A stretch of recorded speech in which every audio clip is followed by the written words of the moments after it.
Calaroga Shark Media.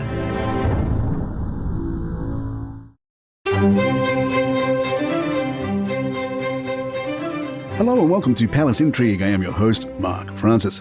Prince Harry is reportedly preparing to spend some holiday cheer with a special virtual Christmas party for a charity close to his heart. According to reports, the Duke of Sussex will host a video call on December 10th with children supported by Scotty's Little Soldiers, a charity that aids kids who have lost a parent in the armed forces. Royal observers noted this was an invite that did not include Meghan, the Duchess of Sussex. In an invitation email cited by The Express, the charity wrote, "Prince Harry would like to jump on a call with as many of our members as possible to wish them all a Merry Christmas. He appreciates that the festive season can be hard for our members and wants them to know he is thinking of them." Members were also encouraged to submit questions for Harry, with the email adding, "This is your chance to get to know the Duke loads better and find out what Christmas is like for a prince." King Charles is reportedly intensifying efforts to evict Prince Andrew from the 31-room Royal Lodge in Windsor amidst their increasingly strained relationship. Royal expert Hilary Fordich told Fox News Digital, "King Charles has finally lost patience with Prince Andrew digging his heels in, becoming a prisoner of his own pride. King Charles is beyond frustrated with Prince Andrew. Their relationship is strained, described by friends as guarded and mainly Machiavellian. Better to keep one's friends close and one's enemies closer." Royal biographer Robert Hardman noted that Charles might start removing valuable items from Royal Lodge due to security concerns. The Royal Collection, which owns quite a lot of the treasures inside there, may say, "Well, we can't be confident that this place is safe anymore," and they'll start taking the paintings and some of the furniture away. Royal expert Richard Fitzwilliams pointed out the optics of the situation. "There is the question of him no longer being a public servant, and is it right that he should still be allowed to live in a Crown Estate property? From a PR stance, this is not a great look. Things have slightly backfired at a time when there is a focus on the royal family's finances." Under the terms of the lease, Andrew can only leave Royal Lodge to his daughters or widow. The mansion is far too large for the disgraced royal. However, he may be able to raise funds to help him with the upkeep. The last thing King Charles needs is the Prince Andrew problem to amplify the mystery around the royal finances. There is no love lost between the brothers. King Charles wants Prince Andrew to voluntarily sort out his current situation to avoid any future upset.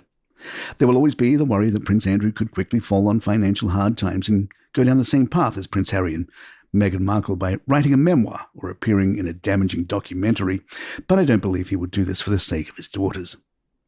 The royal family are, however, aware that as a private individual, Prince Andrew could unknowingly pick up some unscrupulous wealthy clients. Chard claimed this could then dig up or lead to another can of worms. Fitzwilliams noted, "Given the way he looks at the world, it is unsurprising that Prince Andrew is resisting pressure to leave, but under the terms of his 75-year lease, he has the right to stay if essential maintenance is carried out."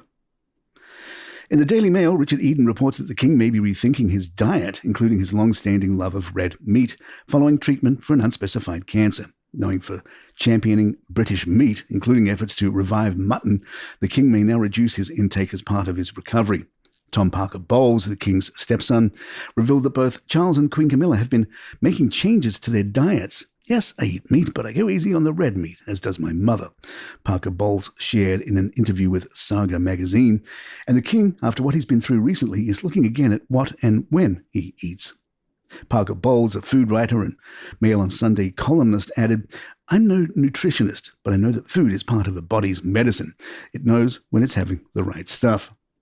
Buckingham Palace has not disclosed the exact type of cancer Charles was treated for, but stated earlier this year that he underwent a procedure for an enlarged prostate in January, during which a separate issue of concern was noted. Subsequent tests identified the illness for which he has been receiving treatment.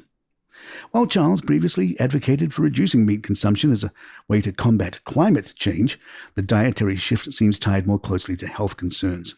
Cancer Research UK notes that while processed meats are definitely linked to cancer, red meat is classified as a probable cause. Eating lots of processed meat can increase the risk of bowel cancer, the organisation states. Red meat is classed as a probable cause of cancer. This means there is a lot of good evidence of a link, but we need a few more of the best quality studies to be certain. Parker Bowles also shared that his mother, the Queen, is a fan of Jeremy Clarkson's farming show on Prime Video, saying, "Mum's a big fan of Clarkson's Farm, which is bringing British farming back into the spotlight. It's a tough, 24-hour, thankless job that's often profitless. But how bizarre it's taken someone like Jeremy Clarkson to point out things must change." Palace Intrigue will be right back. Meghan Markle's lesser-known British thriller Anti-Social has resurfaced and is now available to watch for free on Prime Video's Freevee service. The 2015 film, a UK-Hungary co-production, tells the story of a talented street artist played by Runaways star Greg Sulkin, who risks his promising future to help his criminal brother amid a gangland rivalry. Markle stars as Kristen, the artist's girlfriend, in one of her pre-Suits acting roles.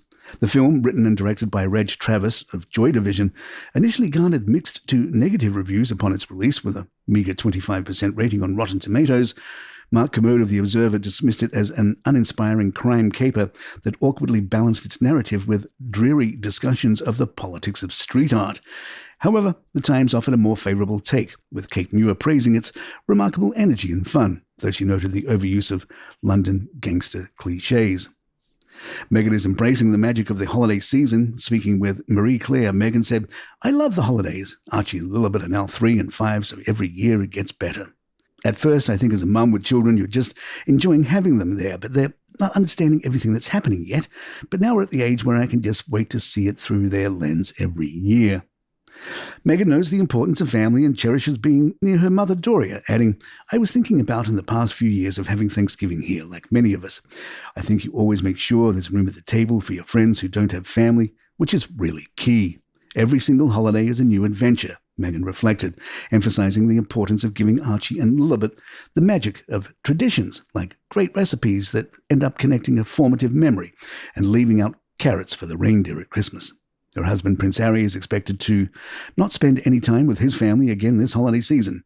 Also, no word on if Meghan will have her father Thomas over for Christmas dinner. As Christmas looms, questions remain about whether Andrew will be allowed to join the royal family's traditional public walk to church. Last year, he made the journey with Charles, Camilla, his daughters Beatrice and Eugenie, and his ex-wife Sarah Ferguson. Whether he'll be welcome again this year, or if Charles will use the festive season to address the Royal Lodge situation, remains to be seen. At least for now, Andrew is still riding high, albeit with a wobbly grip. And there you have it. If you'd like to email us, our address is thepalaceintrigue@gmail.com. Please follow us on Spotify, Apple, or your favorite podcast app. And don't forget, you can get this show commercial-free, along with hundreds of others from Callaway Shark Media, including shows like 5 Daily Trivia Questions, the perfect partner for your long drive today back from wherever you may be traveling from. Check out 5 Daily Trivia Questions wherever you get your podcasts. I'm Mark Francis. My thanks to John McDermott. This is Palace Intrigue, and good times.